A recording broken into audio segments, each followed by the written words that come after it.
This is the KUSI News at 6. Good evening, I'm Sandra Moss. And I'm Ross Becker in tonight for Alan Denton. Thank you for joining us. Another winter storm is walloping the East Coast and affecting thousands of flights across the country, including right here in San Diego. And in the middle of the Super Bowl celebration, a solemn message from the NFL about ending domestic violence. And I'm meteorologist Mark Mathis. We're going to talk more about that winter storm in the Northeast. How much snow is it producing? How long is it going to last? And how long is our beautiful weather going to last? And oh, by the way, it was Groundhog Day today. It's all coming up in weather.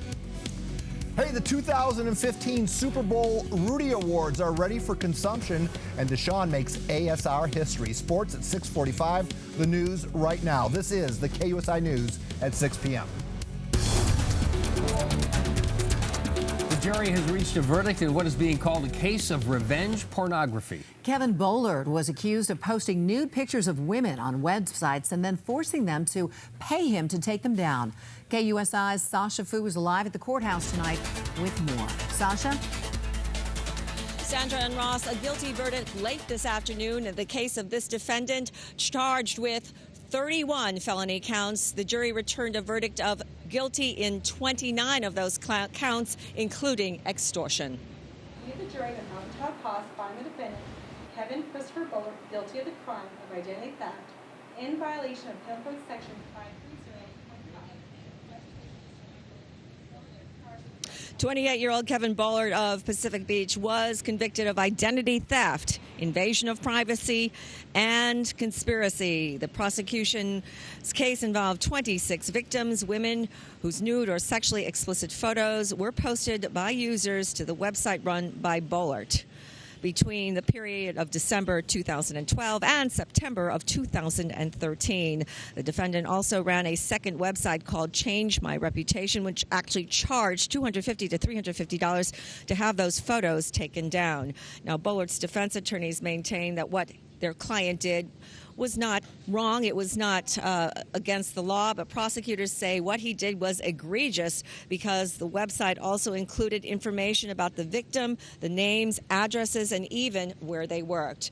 The jury deliberated about 2.5 days on this case. There were on so many counts here. They did deadlock on 2 of them, 1 count of conspiracy and 1 count of identity theft. Sentencing in this case is set for early April. We're live from the county courthouse.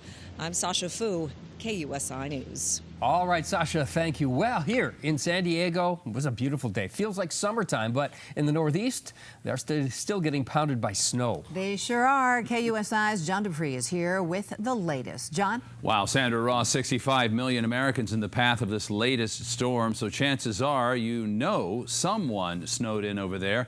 And air travel anywhere in America, including right here in San Diego, impacted by hundreds of delayed and canceled flights. We take you to Boston, where we see what is perhaps the worst of it. Nobody's going anywhere. 4.5 million people in the greater Boston area socked in right now. The mayor has declared a state of emergency. That closes schools, that closes businesses, and that closes roadways to private cars and trucks and allows buses and trains only, and snowplows, of course. 4 people are now reported dead in weather-related accidents, including 1 woman run over by a snowplow last night in a parking lot. Boston's mayor says people need to stay inside unless they absolutely have to go out. His counterpoint in Chicago is saying it may be even worse in the Windy City. We want to make sure that the entire city is up and running tomorrow. So we are out there with plows today. We're asking people, if you can, stay off the roads. We are getting, in this 24-hour cycle, what we got for all the month of January. All right, back to Boston. No word on whether all of the New England Patriots, staff, players, coaches, etc., are back in Beantown. The parade they were supposed to have canceled until further notice. That's how serious it is there. Nobody cancels a Patriots parade unless it is an emergency. Live in the newsroom, John Dupree, KUSI News. Sandra You'll Ross. have plenty of other opportunities to celebrate, I'm It'd be sure. horrible if they have to come home from the Super Bowl and shovel. Yes. Wouldn't it? All right. All right, John, thanks. Time now for a check on our weather. Yeah, Mark Mathis is here with a look at our forecast, and it is nothing like Becky's. No, No. Matter of fact, I'm going to send a few of my friends that are meteorologists out on the East Coast this forecast, because it looks like we're in store for some fantastic weather. It's just going to get better and better each day. Winds are going to be fairly light over the next few days, and then there's a chance to get a little bit of precipitation just to the north of us as we head into this weekend. Beautiful day off the USS Midway today. Fabulous. A lot of sunshine through the area today. And what we are seeing is high pressure. High pressure aloft, and with the clockwise flow in the upper levels as well as the surface level, we're getting those northeasterly winds, but a little bit of rainfall just to the north of us. Cold front, little area, little pressure, causing some rainfall through parts of northern California. Very welcome to sight.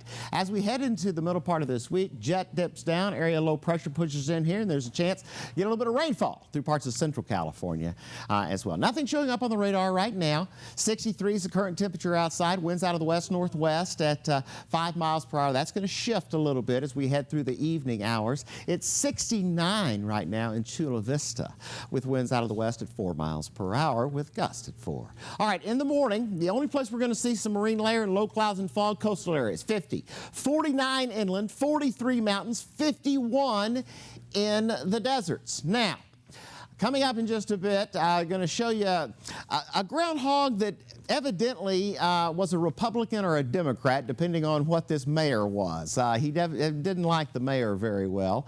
And we'll show you some more video from the Northeast and the record-breaking snowfall they're receiving. And did that groundhog actually see his shadow? We'll talk about it all coming up in weather in just a bit. The groundhog's getting political on us, huh? There are only so many things a groundhog can do to you that's bad, and I'm worried. Still ahead here on the KUSI News at 6, we're going to talk about a showdown in Point Loma. And believe it or not, it's a piece of land that takes up less than an acre and a half.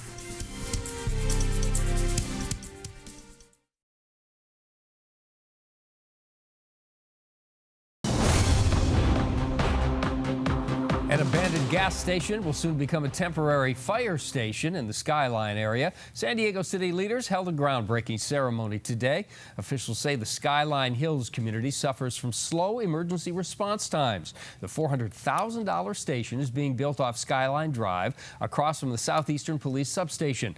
Mayor Kevin Faulconer says this temporary fire station supports his vision of rebuilding San Diego. This project represents just one example of how we're creating innovative opportunities to bring change that unites San Diego neighborhoods.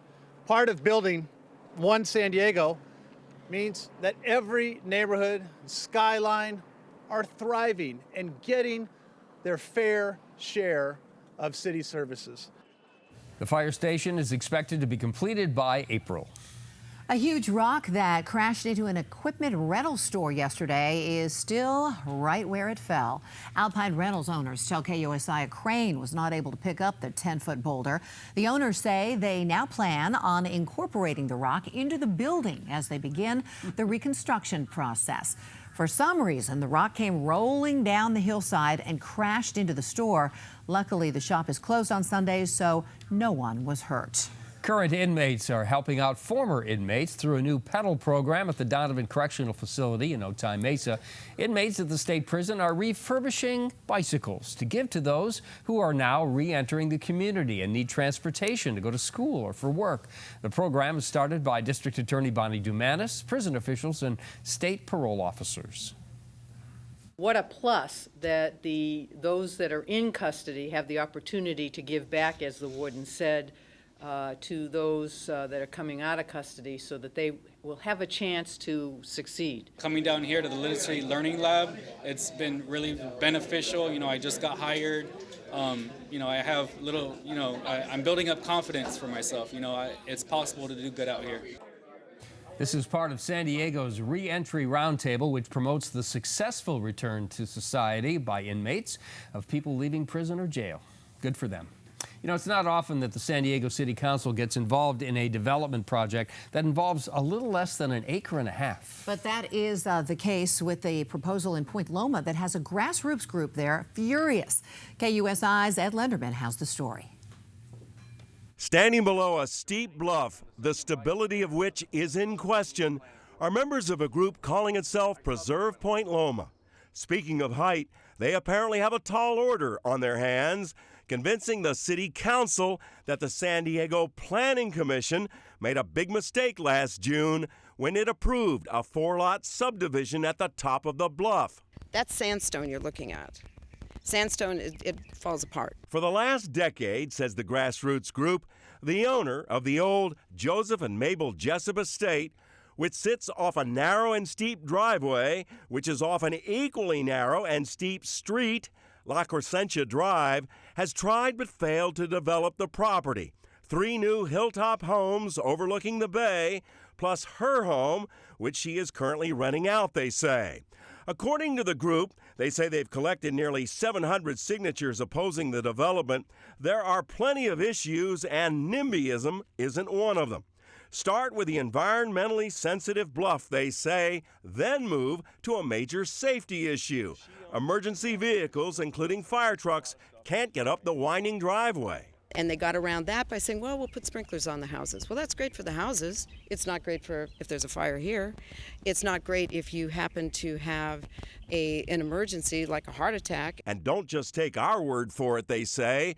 The Peninsula Community Planning Board rejected the proposal in 2012 by a 12-0 vote with 1 abstention. Board member John Linney says the project is poorly designed and violates city code in setbacks and height. It's unsafe, hazardous. You know, down the line, eventually Mother Nature does its thing. It collapses. As you can see, it's doing that over there. So if you have a house right on the edge of the cliff, eventually it's going to fall down. Lives are at risk. Among the issues when the group's appeal is heard next Monday afternoon by the City Council. In Point Loma, Ed Lenderman, KUSI News. Still ahead here at 6, American Sniper made box office history for the 2nd weekend in a row. But what do San Diego's Marines think of the movie? That's what KUSI's Brandy Williams is finding out tonight. Brandy? Hi, good evening, guys. Yes, I'm live in Oceanside talking to the gentleman who owns this barber shop, where on the window it says we support our troops because he's a former Marine. We'll get his take on the movie American Sniper after the break.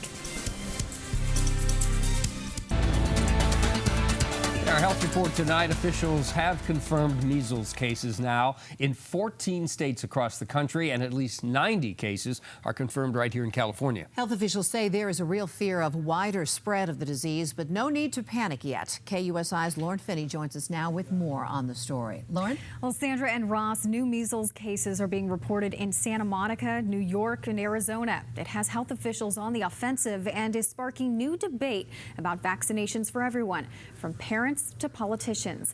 Now, the current outbreak has spread to 14 states since beginning in California in mid-December. The CDC is warning parents not to take chances with their children. The measles virus can spread through the air, and that fact is causing worries about events with large crowds, even Sunday's Super Bowl in Phoenix.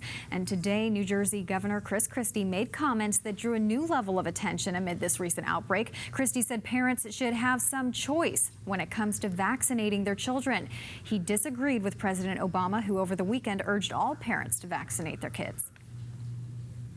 Well, all I can say is that we vaccinate ours, and so, you know, that's the best expression I can give you my opinion. You know, it's much more important, I think, what you think as a parent than what you think as a public official, and that's what we do. But I also understand that parents need to have some measure of choice in things as well. So that's the balance that the government has to decide. But I can just tell people from our perspective, Mary Pat and I have had our children vaccinated, and we think it's an important part of making sure we protect their health and the public health. Now, after the governor's comments, his office released a statement saying the governor believes, quote, with a disease like measles, there is no question kids should be vaccinated. The CDC advises parents to have their children vaccinated for measles when they are 1 year old. A second dose should be administered between the ages of 4 and 6. And I did mention a case that we learned about today in Santa Monica. They confirmed a baby, you know, under 12 months old who had it. So now the 14 other infants in that daycare facility are being quarantined for 21 days. But, you know, health officials are really saying when you make a decision for your own child, it's not just a decision for your family, it's a decision for others, because kids can't be vaccinated until they're 1. So if you are, you know, if you are exposed and you're around infants, then it's just shocking that so many children are not vaccinated. Yeah. I told someone today that I had the measles when I was a child. It was before the vaccination started, and they said, "Is it deadly? Can it be deadly?" Because we don't hear about a lot of deaths from measles, but in certain cases, I suppose it can be. Yeah, right? one health official was even saying that, you know, the measles vaccine is a victim of its own success. And it's interesting when you think about it because, you know, 15 years ago they were saying it was eradicated. But yeah, it can be deadly. So this is a very serious situation. But again, information is getting out there about vaccinations and that they are safe and proven, especially in the case of measles. It is back with a vengeance. All right, Mark. Thanks, Lauren. Thank you. A bill aimed at reducing suicide rates among military veterans appears to be headed to the president's desk. The bill is named for Clay Hunt, a 26-year-old veteran who took his own life in 2011. The House passed the bill last month, and the Senate is expected to pass it tomorrow. It requires the Pentagon and the VA Department to submit to independent reviews and offer financial incentives to psychiatrists. An average of 22 veterans commit suicide every day. Well, the state of Texas is honoring the man who inspired the movie American Sniper, Chris Kyle. Texas Governor Greg Abbott declared today Chris Kyle Day in the state. The U.S. Navy SEAL marksman became a legend in military circles with his 160 confirmed kills while trying to protect Americans in the war zone. I am proud and honored in my capacity as governor to say that Texas honors its military veterans and those who have put service above self by saying that today, February the 2nd, 2015, is Chris Kyle Day. American Sniper has made more than $200 million at the U.S. box office so far. It has also been nominated for 6 Oscars. And while we are talking about Chris Kyle and the success of the movie American Sniper, some critics are questioning the truthfulness of the movie and whether it's an accurate portrayal of a Navy SEAL officer. KUSI's Brandy Williams is in Oceanside tonight with a retired Marine getting his take on the blockbuster movie. Brandy? Hi, guys. Good evening. Yes, a huge opening weekend for American Sniper, over $105 million. This is the third week in the row that it is taking the top spot, the #1 spot at the box office. But yes, a lot of people talking about this movie. Some people call Chris Kyle a hero. Other people call him a killer. So we're here to get some local reaction, especially from this guy. This is Anthony, former Marine. How are you? Oh, fine. And you? Thank you so much for chatting with us. Before we get into your take on the film, because I know you saw it recently, let's talk about your barbershop, which is where we're at right now, and who exactly you service here. Yes, I'm here as a barber manager. We have 5 barbers here. We serve the military as well as civilians, seniors, and we're one of the best shops in town. You know, we do straight razor shaves. We have a good crew here working and putting out good haircuts. You're really close to Camp Pendleton, so you obviously get a lot of Marines down here. You hear a lot of stories in these chairs on your window. I love it. Says we support our troops there. So I know you've heard a lot of stories, and even serving yourself. This probably hit close to home. Oh, it did. Yeah, I served 4 years in the military from 1986 to 1990. Right after high school, I went in. I enlisted. Did 4 years in Camp Pendleton in infantry. I was with 2-1. 1st Marine Division, but yeah, we did a lot of extensive training, and that training we eventually took it to the Middle East to go fight. Yeah, you did 1 tour. Now, Chris Kyle did 4 tours, and I mentioned this a few moments ago. Some people say he's a killer. Some people say he's a hero. I'd love to get your take on that. I want to have their mixed views, but when I saw the movie, I take this guy, he's a real good guy. He's a hero. He helped a lot of guys out that was in trouble, distress, even took care of his own when his own got taken out. You know, flew home with the bodies and, you know, the funeral and everything. It was a great movie. It hit hard. It really hit the heart, you know, especially, you know, hearing the 21 gun salute and taps. But once you hear that taps, it even jerked a tear from me. Yeah. It was a great movie. Yeah. Yeah. Let's talk about the role he played when he served in those 4 tours. I mean, 160 confirmed kills, about 255 is what they estimated, and hit 1 shot 2,100 yards away. This guy knew what he was doing, but he did it all for the right reasons, so he says. Oh, most definitely, yeah. You have to really just zero in who you want to take out. Besides, you know, if it's civilians or the enemy, but, you know, he really zeroed in on that one sniper. I was like, wow. When I saw that blood spatter, I was like, wow, one shot, one kill. That's all you get as a sniper. So, you know, if you miss, then they know where your whereabouts is, so they're coming at us. But you want to get that one shot, one kill. So, yeah, in interviews that Chris Kyle did, he said he was just out there taking out the bad guys. Thank you so much for chatting with us. Appreciate it. You're welcome. Yeah. All right, guys. Just to bring you up to speed, in case you all don't know, the Chris Kyle's killer is set to go on trial this month. He's an ex-veteran who turned a gun on a shooting range. Chris Kyle was just trying to help him out, and he was suffering from post-traumatic stress syndrome, and he turned the gun on Chris Kyle and his friends. So he's awaiting trial, and that will happen sometime this month. So live from Oceanside, we'll have more at the 10 p.m. news, but right now, back to you in the studio. All right. Such a sad ending to an extraordinary life. Saw the movie this weekend. It's about heroes and tragedy all at the same time. It's amazing. Thank you, Brandy. Well, a powerful moment during the Super Bowl broadcast, but it had nothing to do with football. Not this time.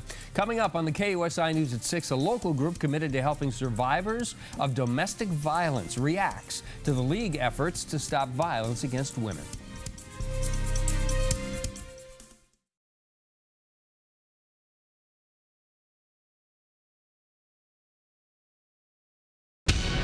This is the KUSI News at 6:30.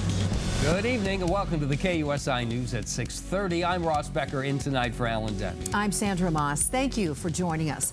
Here are your headlines. The man accused of posting thousands of nude photos of women on a so-called revenge porn website has been convicted of extortion and identity theft. He faces up to 22 years in prison. The rap mogul known as Suge Knight is now charged with murder and attempted murder, and his bail is revoked. LA police say Knight argued with a man before running over him with his truck. They say he also hit another man, killing him. Today is Groundhog Day, and Punxsutawney Phil says we are getting 6 more weeks of winter. The groundhog did see his shadow, meaning no spring anytime soon, if you believe a rodent instead of science. That's true. Well, President Obama released his so-called middle-class economics budget today. It does not balance, but instead focuses on income inequality. It's a 10-year budget with a record $4 trillion in spending for 2016. It also adds $6 trillion to the national debt. So how does this budget help the middle class? Well, Steve Bosch is here with a story of what the president is now trying to sell Congress and the American people. Steve. Well, Ross, here is the view from Dr. Lynn Reeser, an economist at the Permanian School of Business at Point Loma Nazarene University. This is the budget. Can anybody really be expected to read this? And it doesn't even address the major budget issues of our time, Social Security and Medicare. The tax breaks the president proposes for the middle class include education, households with 2 working spouses, and child care. One who has children under 5 years of age will receive a tripling in the tax credit to $3,000. For a 2 wage earner family, they'll get an extra tax credit of $500 a year. According to Dr. Reeser, those are the major elements of the president's gift to the middle class. I would say for the individual family, probably not a huge increase in terms of their after-tax earnings. One could argue that the middle class may receive some benefits ultimately from all of the infrastructure building that the president wants to go forward with, also to the extent that we have a stronger military defense. The tax breaks mostly benefit low-income earners who pay little or no taxes at all. The big losers are high-income earners. Right now, Dr. Reeser says we have a windfall of a recovery and a stabilized deficit, but soon that will change. In a couple of years, that deficit will start to rise again, and it will rise mainly because of the growth of Social Security and Medicare and other health care spending programs. Dr. Reeser seen an inconvenient truth underlying this budget. Taxing the wealthy or redistributing the wealth doesn't get the job done. The middle class will ultimately have to pay for it. There's just not enough higher income individuals to totally foot the bill. And so that will either mean higher taxes on the middle class or a slower growth of their benefits. So the middle class tax breaks are short-lived, offset by higher taxes to come. And there are also two major assumptions in this budget. One assumes health care costs will go down, and the other that immigration reform will lead to higher growth. Steve Bosch, KUSI News. So, Steve, how does this national budget affect the state of California? And not only the state of California, but all states, but especially California, because we rely on the wealthy people. Capital gains tax, it's a major part of our budget. And if those taxes keep going up, then you're going to see more flight from individuals and businesses out of the state. All right. Which is already a huge problem to begin with. It is. Thank you, Steve. All right, Steve. And that brings us to our Facebook question today. It's an important one. What could the government do to make your life easier? Is it lower taxes? Is it more services? Maybe more handouts? It's easy to join the conversation. All you have to do is go to facebook.com/KUSI-TV. And Owen said, follow the rules they create. Pay taxes like the rest of us. Follow the Constitution. And Gary posted on our page just two words, very important ones, less government. Angela said, follow the Constitution and honor our rights as human beings. Finally, Nancy said, make it easier to pay back my student loans. Everybody feels that way. It's impossible to go to school at any level and not walk away in debt. Thanks for your thoughts and sharing them with us today. Well, Chargers are one step closer to staying here in San Diego. The much talked about Chargers task force has been put together. They will look at options to keep the team and build a new stadium. And joining us now to talk about the new stadium and how we're going to pay for it and the options being explored is Mayor Kevin Faulconer's political advisor, Jason Cable-Rowe. Thanks so much for joining us tonight, Jason. Appreciate Thanks for having me. Can I ask you, just this is the one question off the top. No matter what happens, no matter what plan you come up, are the voters going to get a chance to decide on this, or is this going to be decided in the back room, if you will, and then handed to us? There's no way this is going to get done without voter approval. I think that is, first of all, an important and necessary step to doing that. And the mayor, I think, was pretty clear in the state of the city and everything that he said since then that for him, there is no deal unless there's voter approval. The city attorney, Jan Goldsmith, today issued a statement. Apparently, there have been a lot of questions about the legal role of the mayor's stadium task force and meeting in private and making decisions that will eventually be presented to the voters, and some questions about the Brown Act and whether or not that is legal.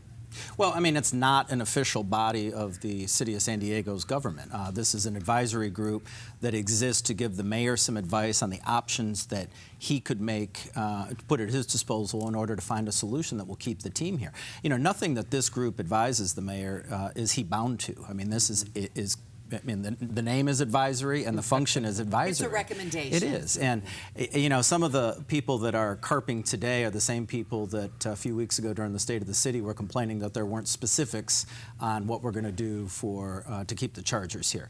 Well, rather than the mayor being a politician and just arbitrarily throwing out things, he brought together a group of experts who understand how to construct stadiums, how to do the financing, what the local real estate market conditions are. I mean, people that know how to do these things, to go in and look at the different things that are out there, the different options available to him, and give him the best advice possible so that he can make an informed recommendation to the voters. So, you know, I don't really find it to be secret. I mean, this is a group of experts that's going to be meeting with all kinds of stakeholders, all kinds of ideas, people with ideas, and then bring forward a public proposal that we can, you know, kick and tear apart and change if we need to. And again, there'll be a lot of proposals put on the table, but I think one of the elephants in the room that no one is talking about is the Qualcomm site. You can't really turn that around and use it for development for a long time because there's a plume, there's an environmental problem with that. So trading land for land isn't necessarily going to work, at least not right away. Well, that's the thing. There are so many different things that have to be considered here, and rather than a bunch of politicians just getting into it and figuring out what they want to do. That's why the mayor wanted to get experts that understand all these different things so that they can come up with real solutions. You know, and paying for it, too. And how to pay for it. That you know, is going to be the tough one. The Chargers spokesperson, Mark Fabiani, last week came out and said that they've already produced 9 proposals. Well, I haven't seen any of them. I don't know anyone that has, but there's no financing component even rumored to be associated with it. This would be the first time that we have anything that has a financing roadmap associated with it, and that's critical. It'll be an interesting road. Jason Cable-Rowe, appreciate you being here. Thanks for having me. We'll keep the discussion going. Yes, we will. All right. Well, for many big businesses, the Super Bowl is all about the commercials. This year's commercials were both funny and touching. But the National Football League took on a more serious tone, running a public service announcement as part of its No More initiative against domestic violence. Domestic violence is a hot topic in the NFL this year, following several cases involving NFL players.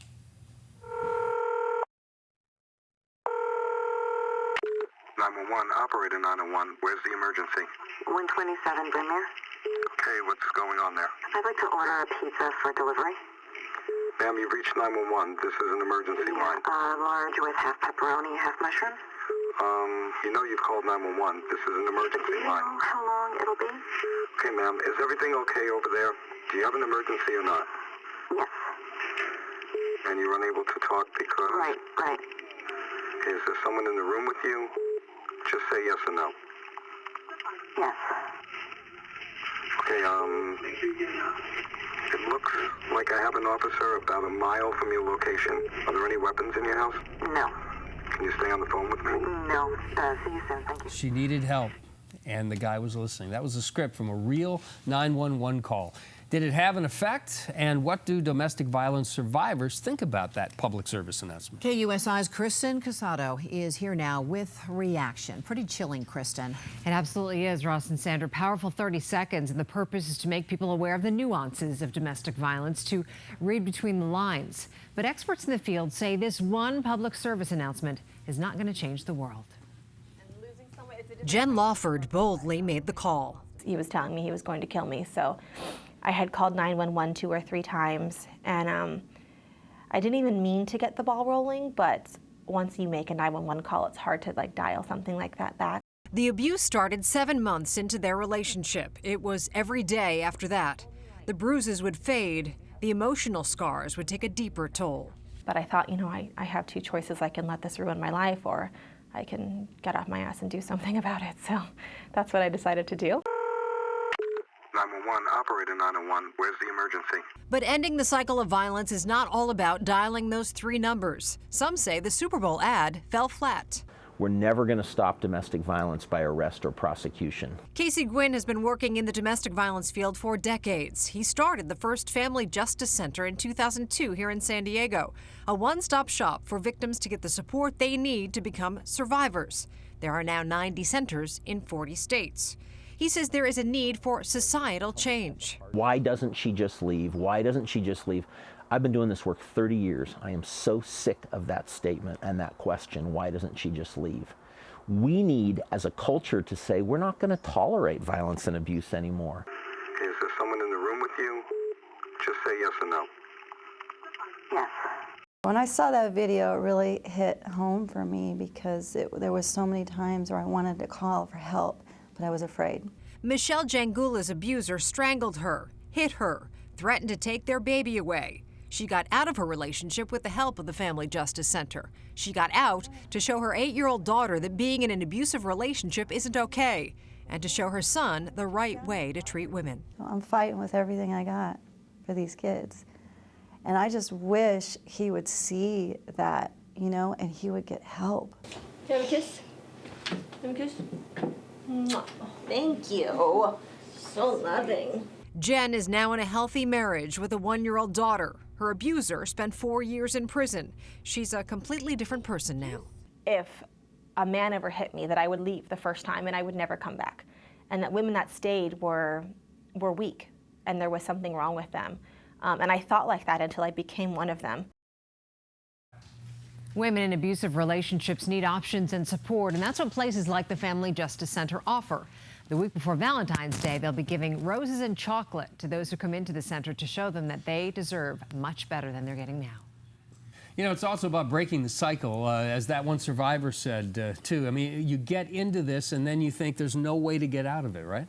No way to get out of it, and also breaking the cycle for as far as families are concerned, because some of these abusers saw it or did it or witnessed it as children, and they just take it on. So that's why really important things are reaching out and dealing with the kids. That Casey Gwynn was talking about, we need to really focus on these children and realize that they need mentors and realize there are ways that they can handle their anger. One way is to go to this place called Camp Hope, which is a camp up in Northern California for children who are mentored. They have positive experiences, all kids who've dealt with the terrible effects of domestic violence. People are helping. So glad those families, those women, were able to break this cycle for their families. Absolutely. Thanks, Kristen. All right, time now to look ahead to the KUSI News at 11 o'clock. Lauren Finney is here with a preview for us. Lauren? Well, Sandra and Ross, coming up tonight, let's face it, there are tasty temptations we just can't resist. Ross is agreeing. And for many of us, it is, of course, Girl Scout cookies. But how much would you pay for your favorite box of cookies? Some cities are experiencing a price hike of their preferred treat. A new report is out saying certain Southern California Girl Scout councils are charging more for their cookies this year. So is it inflation or price gouging? Either way, some people are not happy about the change. We will have the sweet details tonight at 11. Girl Scout cookie extortion. Yeah, I think I bought 3 boxes and it was like $12 or something. So I got a good deal. But Next that was week they'll be 15. That was for my little cousin in Boston, so maybe they're cheaper. It may be. That's all right. Thanks, Lauren. All right, Mark Mathis here now to bring in the Tuesday forecast. You know, I don't care how much they are. I really think there needs to be a recovery center for the Thin Mints and the peanut butter creams, because you can get addicted to them very, very quickly. It looks like we are in store for some beautiful weather. Not the case on the East Coast. And a groundhog that was not too happy with the mayor's budget proposals. We're going to show it all to you. Coming up next on San Diego's very own 6 o'clock news, KUSI.